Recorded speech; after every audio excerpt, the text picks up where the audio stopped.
Kim, you want the first seat? Sure. All right. Let's give Kim Deramo a round of applause because she's going to sit with us and do a panel. And how about we bring back our good friend, Mr. Aaron Abke, ladies and gentlemen. And next to Kim. Being awesome. It's Aaron Abke, ladies and gentlemen. Have a seat, brother. It's good to see you, man. Always good to see you, brother. All right, awesome. Aaron Abke. Ladies and gentlemen, Lorie Ladd is here. Give Lorie Ladd a round of applause. Oh, I'm in the middle. So honored to have these amazing people here. So, all right, let's go to this side first. All right. Hey. When we have this childhood trauma, like holding on to the past, we're supposed to bury the past and with love, and we're not supposed to talk about it anymore? Like, how do we not pick it up, but still talk about it? Is it when we don't have the emotion with it? So here's what I'm going to offer. There's a level where there's childhood trauma that's stuck in your body, and then there's a level where it's out, and it's something that we either use to block what is in the body, or we use to go back to in order to be the person who overcomes things. So there's times where you release something, and this energy comes out, right?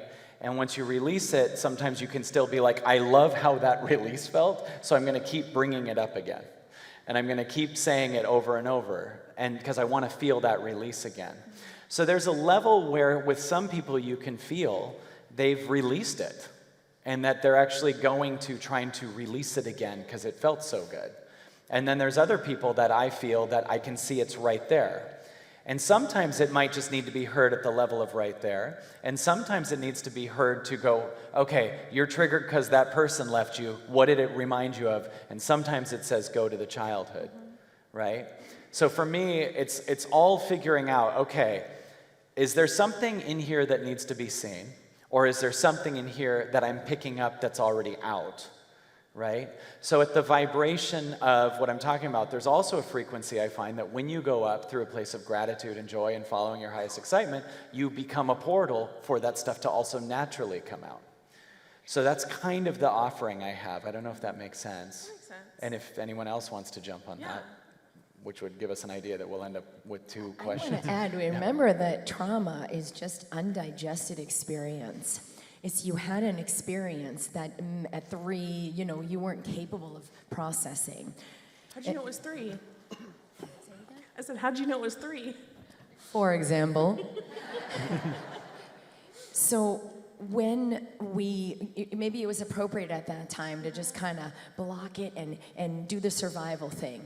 And there's a point where that's not functional. And that's when the trauma gets ignited as a problem. Like maybe now you're 23 or 33 and it's like, wow, I really want to have greater sexual connection in my life. And there's something I'm holding that's blocking that. And so we can lovingly look at what is this in my body? And we can use that memory of the past to access the energy that's in our body now. It's not in the past. So you don't need to drudge up the past. You can use the memory to access this energy I'm holding in my body now, and you can let yourself digest it. That was a great digestive process we just saw, right? With breath, with love. Now that energy can come up and it comes out. Okay, thank you. Yeah. Awesome. How about over here? So, I was a police officer for 15 years from the Chicago area, and I didn't know I was an empath. I wasn't awake enough to even realize that type of stuff, but I was soaking in a lot of pain for 15 years. Then I got my head bashed in by some guy, got a traumatic brain injury, and that made the PTSD 10 times worse. And so I ended up going to the emergency room, going back to work, and my bosses were like, don't milk it, you're fine. So I go back to work, and then for 3 years, I'm going on this downhill spiral with the PTSD, the depression, the anxiety, and then I didn't realize all this pain I was soaking in from the victims because I always had a big heart the whole time. And so I'm not sure, I haven't been doing any releasing. I haven't cried, but I'm still waking up. in the middle of the night a lot. And so part of me wants to leave this old self behind, but part of me feels like I need to talk about this and I need to. So anyways, I ended up quitting my job. That was 3 years ago. So I listened to your book, Illusion of Money, and you said, do you like what you do? I'm like, oh, fuck you. I don't. Do you like where you live? Chicago? Oh, fuck you. So Great. And then I quit my job and moved down to Florida, and now I live down in Paradise, and things are going much better. Wow, congratulations on that So- part. So part of me says, like, okay, just continue to do the work, continue to tune into God and let your vibration rise, and then this shit will fall off. But part of me is like, I need to like deal with this and talk about it. And I don't, it's not a victim story anymore because it was like a big blessing because now I'm stepping into my dream and I was miserable there, right? So this is a blessing. It sounded like a victim story at first, but. I mean, first of all, I would say, first of all, that you do have stuff to talk about. Like, with her question, this is a good example of, yeah, we don't just not bring it up. In fact, for you, it's very clear that extroverting what's here would be something that helps. In fact, I almost feel your emotions and your heart right at the edge just asking this question. I just start with that, and I feel like since it's PTSD that maybe Kim would be good, but anyone could share on that too. Oh boy. Yes, nurturance. Let in the resources that assist you in receiving everything you need to meet the depth of that pain, the depth of the unknown, the depth of just the bewilderment of what even is this. And be loving of yourself, be loving enough of yourself to keep letting that heart open and receive everyone and everything that nurtures you. So whether it's like watching the video or a program or a community that you're connecting with, be a good receiver and nurture that part of you that's asking to be loved and to be met, because there are gems in there. And I know you said one thing that you said, oh, I want to let go of the shit. It's gold. It's beauty. It's precious. I mean, who doesn't feel in love with this guy? Like, it's beautiful.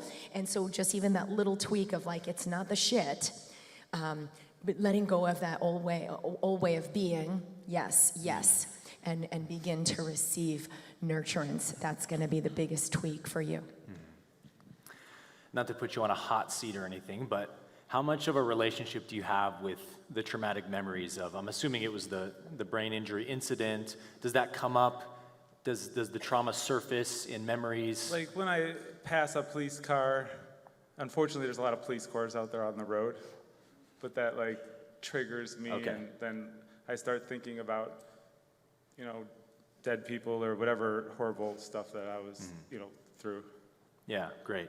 So there's a progression of the way that traumas will come up to be seen from the deep recesses of the subconscious. And when you're extremely traumatized, you will have no interaction with it. It'll be as if it never happened. A lot of people don't even remember that they've had traumas, such as in the case of severe childhood abuse. Some people find out when they're in their 20s that they were sexually abused by a family member, right? There's probably people in the audience who had no relationship to that memory until all of a sudden it started to come up. And that's because our subconscious tries to protect us from what is painful.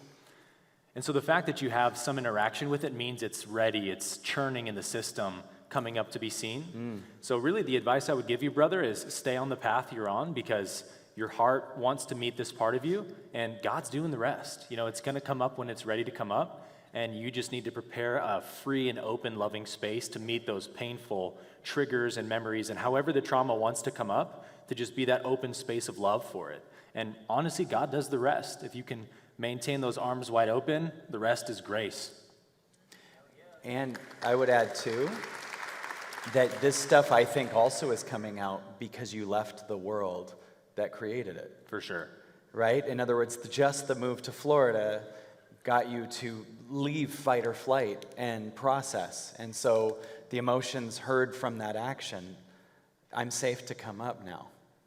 because I'm not fighting bad guys and dealing with things as much. It was an act of self-love just to move out of that environment. Yeah. Can I share one thing? Nope, just the three of us. It's done. We're done here. Lorie Ladd's here. Of course. Please share. The thing that was coming through, similar to what everyone said here, but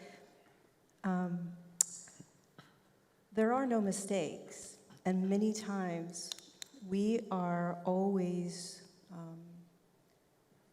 trying to be in charge, and we forget that, like what Aaron said, God or something so much bigger than you is always leading you. And the hardest thing that we could possibly do in our lifetime is trust that in the midst of also feeling the trauma, trying to figure out the right solution, trying to make the decisions, trying to feel, unconsciously not feeling. But as often as you can, if you can pull up the remembrance that God, whatever you imagine that to be, is guiding you. You're exactly where you're supposed to be in every moment, feeling exactly what you're supposed to feel. And what happens in this evolution that we're in is that we start realizing, which is what everybody up here has been talking about, that we realize we're actually not in control. And when trauma arises, trauma's arising. And the courage is to be able to be in it, surrendering, feeling, being in it, and realizing that God has you. No matter what, God has you. And you're always exactly where it's placed you for your highest good. And all the other parts, I don't know your name, but all the other parts of the you that you think you are get to be here while you constantly, 18,000 times a day, remind yourself that God is leading you. Yeah. And you know this. You just forget 80,000 times a day. And you'll start feeling, like Aaron said, the trauma more and more and more as it arises. Exactly when it's supposed to.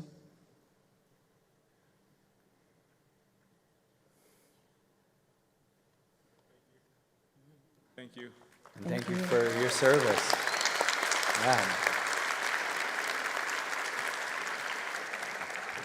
Over here. Hi. Hello. I have a question that seems to lead from these previous questions, which is on trauma, but it's on collective trauma and ancestral trauma. And sometimes I have felt in the past, because we're in the quantum right now, but like where is the line between spiritual bypassing and then real ancestral and collective trauma, like being a woman of color and then, knowing that I am God and that I am and all of these beautiful things that are of possibility, and there is white privilege, and there are these things in the 3D world, and it's been an interesting, experience, essentially.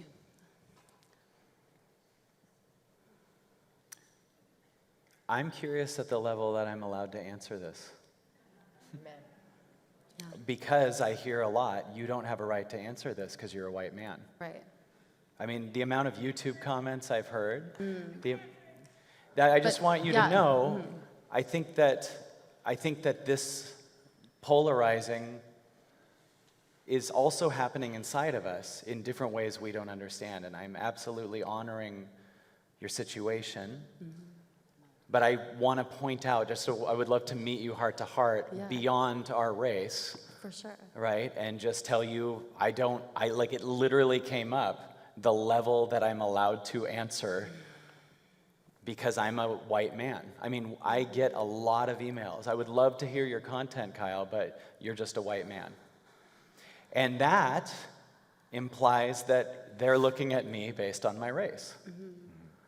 And that implies they're looking at themselves based on their race. And there's no part of me denying anything that could make it potentially harder for you. But I just see you past that.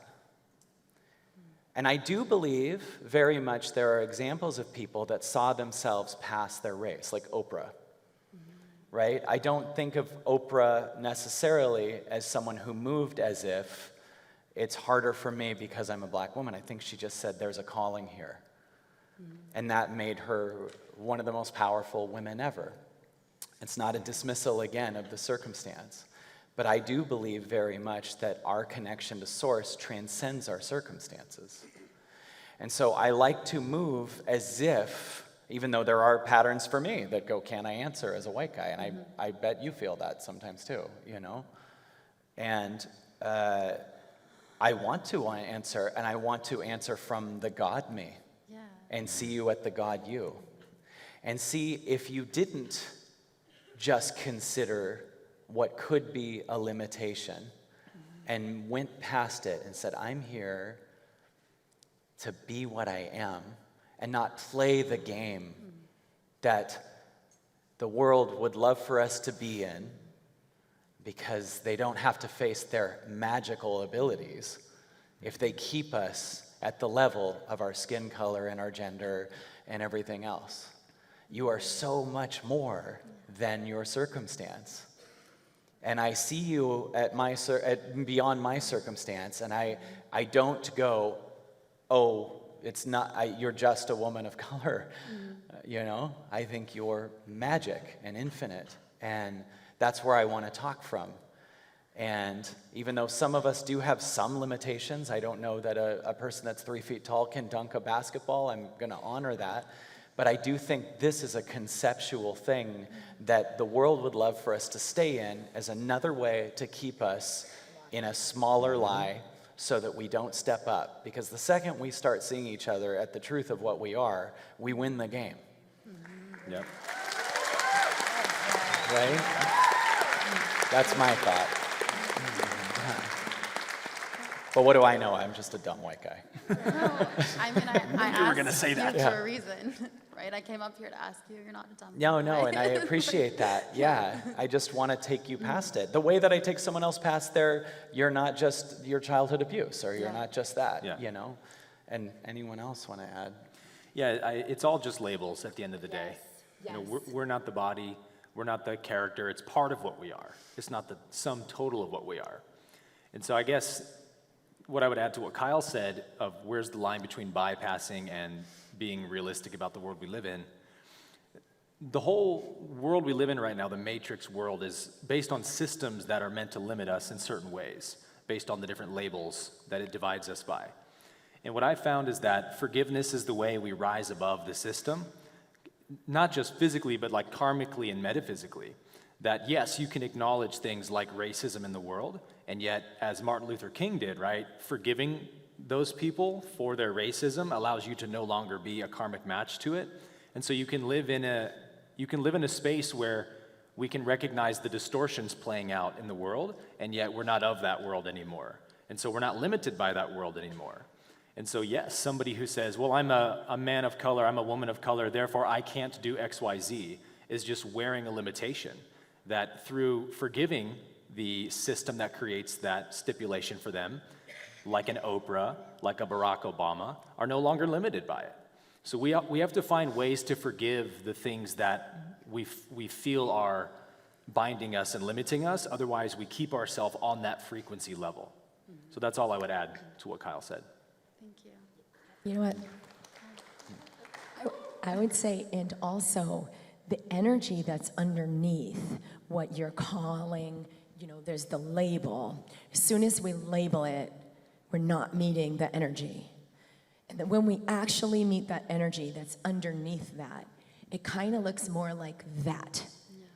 And to let that be seen, because a lot of people are trying to let this be seen at the rational level. This is wrong, and look at this, and can't you see that? And it's all mind. And the label is mind. But your embodiment is stronger. And it will let something be seen and be moved and be you'll embody a strength that lets something in you shine, that has everyone who sees you know better. Thank you. Appreciate you all. Yeah. Thank you. What's up, Jared? Hey guys. So my question is more along the lines of, I think I would label it as attachment. And as coming from kind of an entrepreneurial background, and basically for context for everyone listening and you guys, I built the most aligned business ever, right? When I really made the shifts in my business was when I found the illusion of money. So that's where a lot of those things came from. But what I struggle with is setting intentions or goals in like a business sense without creating attachment or almost chasing, if you will. So sometimes it makes me wonder, well, is it bad to set like specific goals and intentions? Because I've also seen evidence that, like what you talked about, Kyle, where our goal could be the biggest limitation, because it's like if I set a goal here, well, I just stop possibility of here, potentially. So, but I also don't feel quite aligned walking around like, okay, just in the now, what are we doing? And you know what I mean? So that's, right. Otherwise, it's kind of like that. Isn't it the most, how dreamlike is it to be like, I was at a theater and a guy was asking questions about his limitations and Greg Louganis's dog started barking. That is the most, I woke up from a dream. And the spiritual speakers I saw on YouTube were all on stage together. And then Greg Louganis was there. That's the ultimate dream person. Then, I don't know why, but Greg Louganis was there. And his dog in the middle of it. It was weird, and a woman was asking about fasting, and Aaron was, yeah, sorry. No, that's really it. And because ironically, the timing of some business stuff in this event is really cool, because what I built probably 4 years ago was my 10 out of a 10, but then higher stuff happens and I go, well, I don't want this anymore. I built the thing of my dreams, and so I've pivoted, and launch week is actually like this second. So a lot of old patterns of attachment are coming out. So the timing of being here is really cool. Yeah. But again, the struggle I have is setting intentions, getting into like business strategy and doing CEO shit. Yeah. But not getting attached of like, and getting almost chasing, if that makes sense. And is there a dichotomy? Is it bad to set targets? Like, I would just like to hear some thoughts. Well, I can answer one thing in like one quick thing so that you guys can do more. But since you brought up illusion of money and stuff, my favorite goals to set are ones that would change who I am. Yes. You get what I'm saying? So it's like, okay, that isn't like me. So I'm going to move into it. So I let go of who it's not like. So if I have to change what I become on the way to it, then it's an exciting goal. The other kind is like literally like, let's do the big one, here's the date. I mean, there has to be some scheduling so that you guys know where to go. But other than that, my favorite goal is like, I would have to become a different person for that to happen. So it's not just about a specific outcome, it's about the outcome of what I became. And that's more exciting to me. So I don't know if you guys have anything to add on that. I don't know what your thoughts are on goals. Yeah, so everything I see, every question is always through the lens of this evolution that we're in, right? And so it's so beautiful what you're asking, because it's like with Ram and Kyle this morning, there's two worlds. You're speaking about the two worlds, right? And so it's really, really difficult to run, at least for me, to run a business right now navigating these two very distinct worlds, because 90% of us still have to play in the kind of goal setting. It works, right? You set the goal, you put in the time and the effort, and except God always has a bigger plan. God always has a bigger plan. So if we understand that we're in a world where there's attachment, but you see beyond that attachment, right? And so you set a goal, but you know deep down, just like with this gentleman, you know that God's going to show you something bigger, so you hold both realities. So I'm setting some goal, but I also know that God's going to show me something so much bigger, whatever that is, you, higher self, whatever you want to call it. Then you can't attach to the goal, but you set the goal because then the little you thinks that you're going somewhere. But you're really not going anywhere, except you're just making it seem like you're going somewhere, and God's like, yeah, just let go and open to it, and I'm going to show you what's bigger. But you have to open to, sometimes people say, well, if I don't attach, I'm just going to surrender to everything and just lay on my couch and just wait. Right? You have to take action, so it looks like goals, but you have to detach from the expectation of those goals so that you can stay open to the universe, and the universe will say, thank you so much for staying open. I'm now going to show you what's available to you in front of you. Does that make sense? So it's what Kyle was talking about in both. The more I do this work, and it's funny, the more, if we'll call it successful I become, but also the higher frequency things get, the heavier, like, more tangible goals are getting, and I almost feel like I have to fight for that, but that tells me I need to let that go. So that's kind of that. Make it an energy goal, a frequency goal. Make it an intention, like Kyle said, to live and express at an even higher frequency. And when you Lego, so whenever we make a goal, I hold it loosely because it's actually the frequency of what that means to me. So we've got this number or whatever it is, and I always just hold loosely. That's the three-dimensional representation of an energy frequency. And who would I get to be to hold space for that? And so I just look at ways that I am in that frequency. So whether the number was hit or not, were there ways that this did come in and play? So it's a playful game with reality of like, what can I create? But let the goals be a part of that. Just hold them lightly and remember that it's the vibration of who you're moving into becoming that this thing represents. So just hold it loosely, but you connect with the vibration. Thank you, guys. Appreciate it. Hell yeah. This is cool, isn't it? This is so fun. What's up? I know, right? Hey, all right.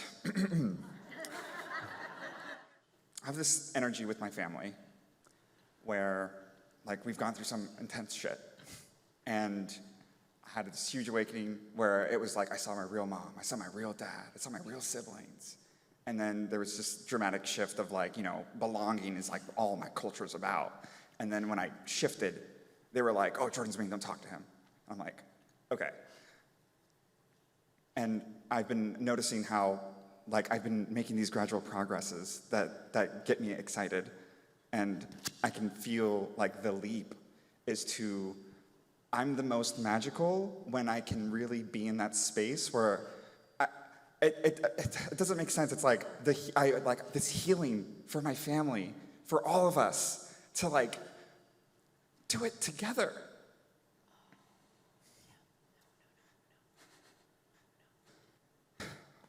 Breathe your body. Breathe your body. I feel so ready for that leap. I'm looking to be in that space where I want to bring my family home. I really, I will do whatever it takes to bring them home. You need to breathe into that desperation to let it move first.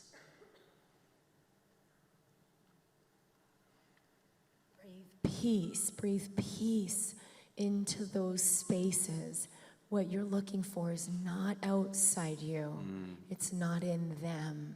It's something that's ready to be whole in you. You can breathe right into everything you're feeling right now. One of the challenges of awakening is that we have to witness the people we love the most, sort of lost in their own self-inflicted torment.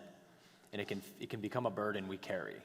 And it's a very beautiful thing that we love people enough to want to carry their burdens for them. But the reframe we need is that nobody is lost from God. Your family's not lost from God. They are home in God. They don't know it, but they are. And so you can know it for them. And that's the real salvation that we can offer.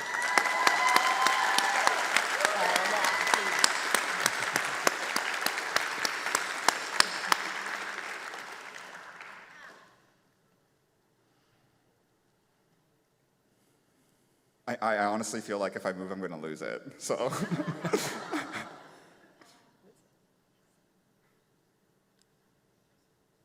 You're allowed to lose it in your body. I'm allowed to lose it in my body. There you go.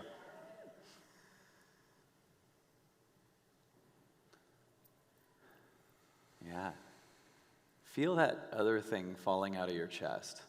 As you are back and your feet leaning back, I just feel it going directly in and light going in, and whatever that energy was that has to and is so desperate for this other idea of a purpose that I wouldn't call the purpose.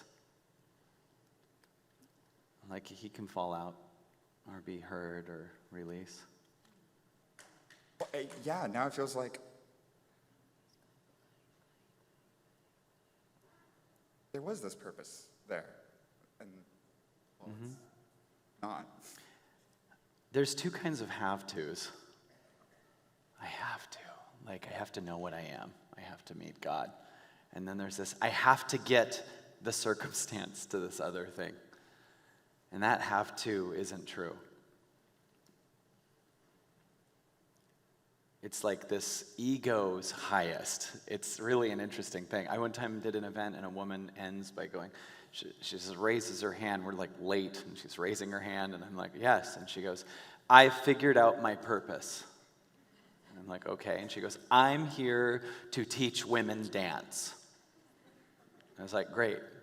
I said, what happens if you don't? She goes, I would rather die. And I said, then that's not God. God doesn't be like, if you don't do this, you need to die. It has that have to, or else something bad will happen. And that was a moment of desperation, which isn't God. It doesn't work that way. It doesn't go, I gotta get them all together and wrangle them all, and it doesn't do that. Even I have to affect 50 billion people, or I have to shift the planet. No, shift you. God's got you. That'll shift the planet much more than that idea, right? Where we sacrifice ourselves to change the world, right? That's not how the real God works. Maybe sacrifice what doesn't align with you, but it's not this grueling 9-to-5 hell, right? That's you. So that energy is awesome and was beautiful and we appreciate it, but this is you.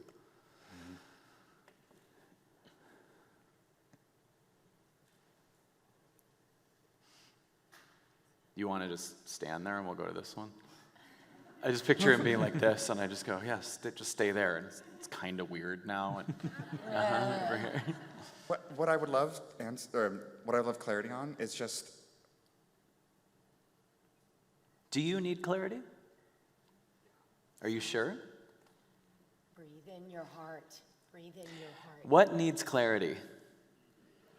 Ego. You want to see it before you do it. You want clarity versus what's here and what's trying to happen. God doesn't give you clarity. It gives you now, it gives you unconditional love, and it'll give you a next step. But it won't give you what'll be on the other side. You'll have to use faith and find it.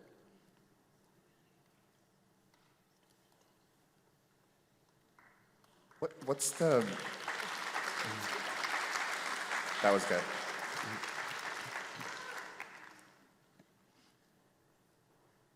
Understanding and faith. What? Understanding and faith. I Don't understand it. Right. Do you... No, okay, I decide. You're trying to understand it. Right. Right. Can you be okay with there's nothing to figure out?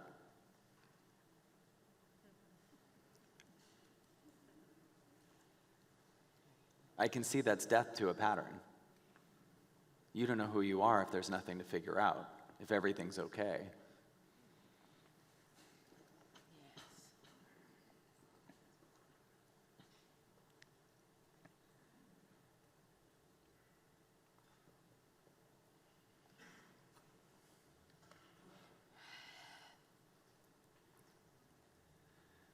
A lot of times, brother, we think we need clarity when we think we need to do something to solve the problem. So you're really asking, what do I need to do to solve this problem? But we really solve problems by not doing things, by stopping what we're doing that's causing the pattern. And what you're doing to cause the pattern is you're perceiving your family as lost from God.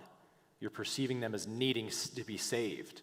And because perception is creation, as I perceive somebody in my mind, I help to create them like that.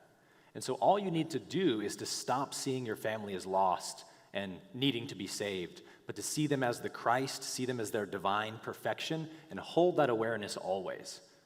So it's not about doing something, it's about not doing. Does that make sense? I love that. Yeah. Beautiful. Beautiful. Thank you. Thank you, brother. Oh, thank you. That was brother. awesome. Over here. Hello. Gosh, okay, so I felt really curious about a topic that you talked about earlier, Kim, about how sexual energy is just an energy, and the concept of Kundalini, which is something that's a little bit new to me. Kundalini. And I share a little bit, it sounds like a background with you, Aaron. I grew up in like a very dogmatic Christian, upbringing, separated from that and found this sort of spiritual consciousness thing that felt better. And, had started to little by little heal that concept and that relationship with sexuality, which just felt like it has all these other dimensions as a woman too. And even trying to conceive a child and having miscarriages, I don't know, it just felt like there's all this stuff to it. And I'm really curious, I guess really just to hear maybe, of course, Kim or all of you share a little bit more. I swear I'm going to watch that video that she mentioned of yours, by the way, Aaron, about what that looks like and about maybe learning about what that means for the first time, since I just maybe didn't get the opportunity to start to experience or understand it in a different way.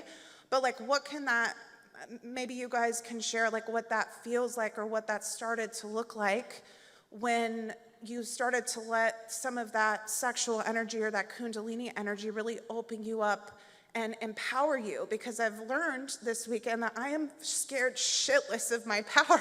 I'm so scared. And I feel like maybe some of my relationship with my sexuality and even repressing it has been like a backwards way of even repressing what can and wants to come through and what's just inherent about that. And so anyway, I felt moved to ask about this particular topic. So I would really love whatever you guys can share about it. Is that to you? That energy is what makes us feel alive. And those holds, remember we said how do you control global society? You make sure they don't access their internal power. If we think of it not necessarily as sexual energy and we just remember its energy current, you can be curious about, what might it be like to let it move through. One of the biggest holds, if it comes up, right, and then it opens our awareness and we're like, whoa, I see the truth. Oh, I perceive the truth. That's very dangerous to anyone who would want to manipulate you. And so the holds aren't just here and here and here and here. It's the biggest hold is right here. So it can be the scariest, and you can just find the courage. I welcome any fear. Play with it. Be gentle with yourself. And that's why sexuality can be playful, of let's just explore sensation and connection and enjoy the body and play together. And so if you're playful with it, the energy currents will open up. Your body's natural state is openness and flow. So let it be light, because there was one moment in your question where you went into some despair about, whoa, I think maybe my sexual energy's been thwarted and shut down, and that's a scary thing. But that's not really what's true. There's nothing wrong with you. You can let yourself consider a new possibility and play and invite your body to become more fully alive. Yeah, we never taint our sexual energy as we were taught in church that we can, right? By using it a certain way. Our sexual energy is what it is. It's always the sacred divine within us. Our relationship to it gets distorted. And so it's only the relationship to our sexual energy that needs any saving or healing. And for me, that's what Kim was mentioning this morning, is that I was taught, we were talking about this backstage, I was taught not that it was wrong to express sexuality, I was taught that it was evil to express sexuality. Yeah. And that's like 2.0, right? How do you not suppress something you perceive as evil? And so the resolution is that we have to see our sexual energy as something sacred. Because if you see anything as sacred, you will always honor it as sacred and utilize it as something sacred. Whether you're creating a business or a new form of expression or a sexual relationship or a child, it's all just that creative life force energy that is the sacredness of the divine within us, and it wants to be used. It's here to be used. But if we're taught from especially childhood that this energy is evil or wrong in some way, and that having relationship to it is wrong, I mean, this is how I was raised. And so I had to learn how to reestablish a sacred relationship, a loving relationship with my sexual energy. And that was not a short process, to be honest with you. And I think a lot of us here today have some type of distorted or broken relationship to our sexual energy, whether you were raised in religion or not. Even just living in society depicts sexual energy in such a distorted way that it's always about personal gratification and the conquest or feeling the satisfaction of lust in the body. Like, that's what sexual energy is for. And these are the ways we develop a distorted relationship to it. So begin to honor sexual energy as sacred just in my mind, in my awareness. And when I feel it and when it wants to be expressed, I see that as a sacred calling to express my sexual energy. That's the practice. That has to be an ongoing practice. And once you learn how to establish that kind of relationship to sexual energy, that's actually what sparks the Kundalini awakening. That Kundalini won't wake up if she feels dishonored, if she feels that you think she's evil. The sexual energy will stay dormant in that root chakra. And so you can kind of call Kundalini up just by saying, forgive me for seeing you as something unsacred, as something unholy or evil or wrong like I was taught. I didn't know any better. Now I want to have a sacred relationship with you.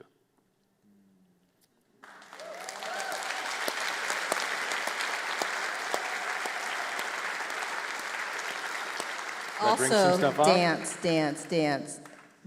If you start dancing. I love to dance, so thank you for saying that. Yeah, you gotta dance like that. At least as a woman, because I'm a woman, I can't speak for a man. But dancing for somebody that has really suppressed sexual energy, and I was sexually abused when I was younger, so to express myself in my body is very, very difficult.